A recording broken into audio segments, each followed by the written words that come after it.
Very good morning, dear student. I hope you will be good and safe at your home. You know that I have taught you lesson number 3 from Flamingo book. Today I am going to start new lesson, the rat trap.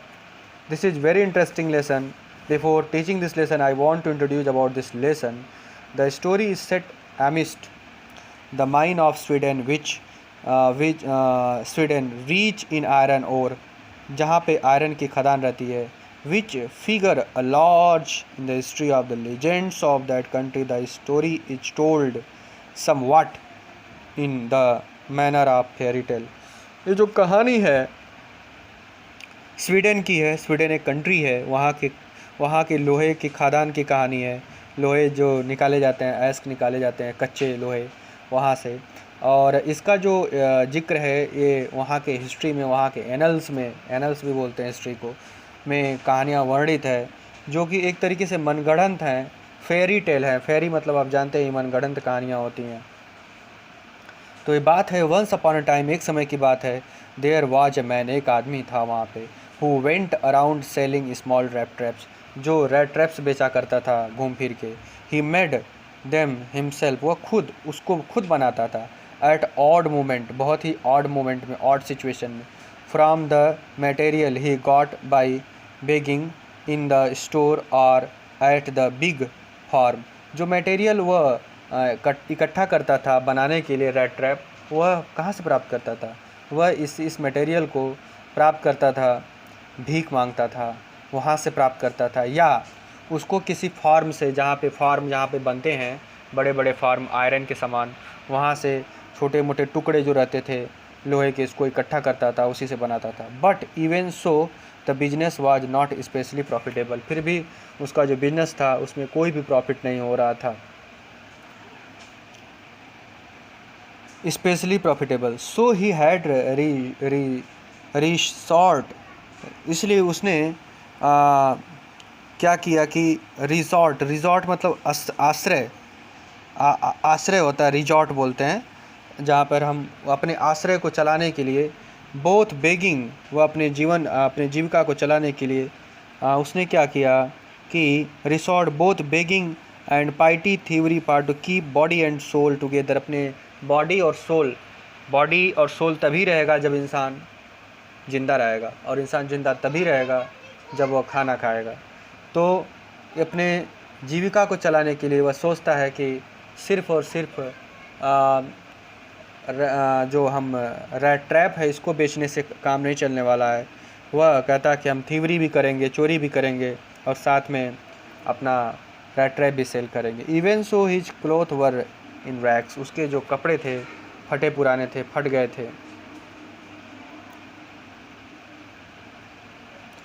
His cheeks वर सकन, उसके गाल ऐसे लग रहे थे कि एकदम सूख गए थे, जिसे लग रहे चूसे हुए, जिसे आम की तरह एकदम सूखे हुए थे। And hunger gleamed in his eyes, उसकी आँखों में भूख दिख रहा था। No one can imagine how sad and monotonous life can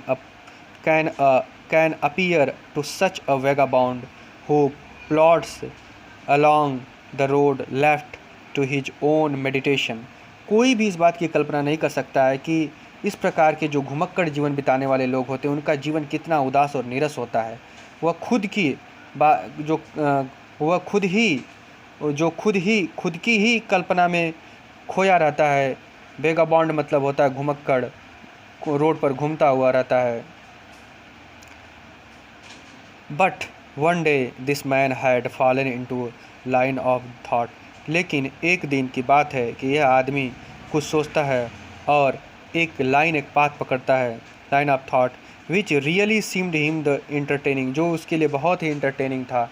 he had naturally been thinking of his rat traps when suddenly he was stuck by the idea that whole world about him, the whole world with its land and sea, its cities and villagers was nothing but a big trap। कितनी बड़ी बात कहा गया, बहुत ही यह एक तरीके से हम कह दें कि लिटरेरी बात कहा गया है, साहित्यिक बात कहा गया है कि उसके मन में एक विचार आया कि जो पूरा संसार है, पूरा जो गांव है, पूरा शहर है, पूरे समेत यह कुछ और नहीं है, यह एक बाड़ा है, एक पिंजड़ा है, यह एक मायाजाल है, एक रैट ट्रैप है, इसी में सभी लोग बंध के रह गए हैं। It had never excited for any other purpose to set bait for people. It offered riches and joy, shelter and food, heat and clothing. Exactly, the rat trap offered cheese and pork, and as soon as anyone let himself be tempted to such a bait, it clothed in on him, and then everything come to an end. अब देखो यहाँ पर बताया गया है कि वह कहता है कि यह लोगों को अट्रैक्ट करने के, प्रलोभित करने का उद्देश्य के सिवा और कुछ नहीं है, कुछ भी नहीं है।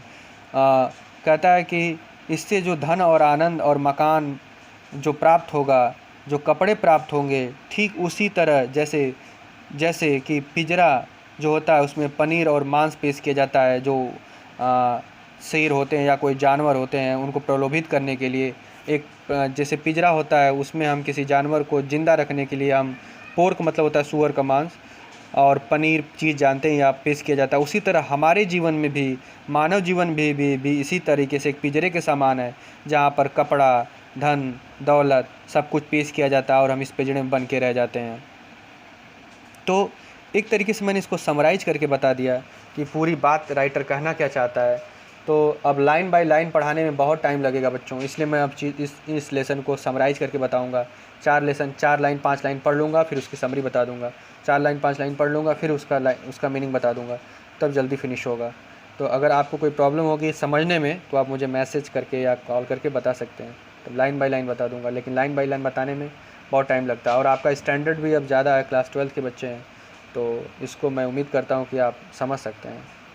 नेक्स्ट मैं कल वीडियो बनाता हूँ।